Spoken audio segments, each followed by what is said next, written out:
টাঙ্গাইল পৌর উদ্যান, যেটিকে টাঙ্গাইল শহীদ স্মৃতি পৌর উদ্যান নামেও ডাকা হয়, এটি পৌর পার্ক যেটি বাংলাদেশের টাঙ্গাইল শহরের মধ্যস্থলে অবস্থিত। এটি টাঙ্গাইলের বিন্দুবাসিনী সরকারি বালক উচ্চ বিদ্যালয়ের সম্পত্তি হিসেবে দান করে গিয়েছিলেন বিন্দুবাসিনী রায় চৌধুরানীর দুই সন্তান, সন্তোষের 5 আনা অংশের জমিদার ভ্রাতৃদ্বয় প্রমথনাথ রায় চৌধুরী ও মন্থননাথ রায় চৌধুরী। বর্তমানে এটি টাঙ্গাইল পৌরসভার আওতাধীন রয়েছে। এই পার্কের পূর্ব পাশে একটি বিশাল মুক্তমঞ্চ রয়েছে, যেটির শিরোনাম খাল বিল নদী চর গজারির বন টাঙ্গাইলের সারিতার গর্ভের ধন। এছাড়া পার্কের উত্তর পাশে রয়েছে একটি শহীদ মিনার।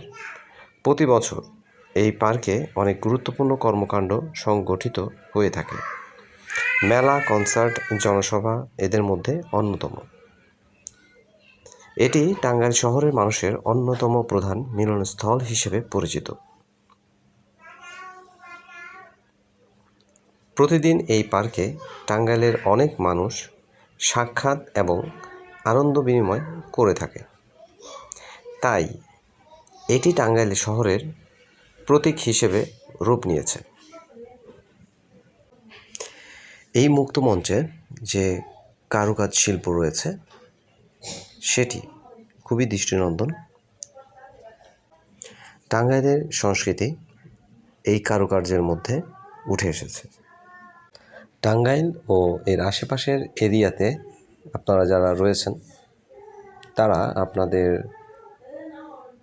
যে সুন্দর যে সময়গুলো তা এখানে এসে কাটিয়ে যেতে পারেন। এই জায়গাটি সকাল থেকে রাত্রি পর্যন্ত লোকারণ্য থাকে। জায়গাটি সম্পূর্ণ নিরাপদ আপনাদের জন্য।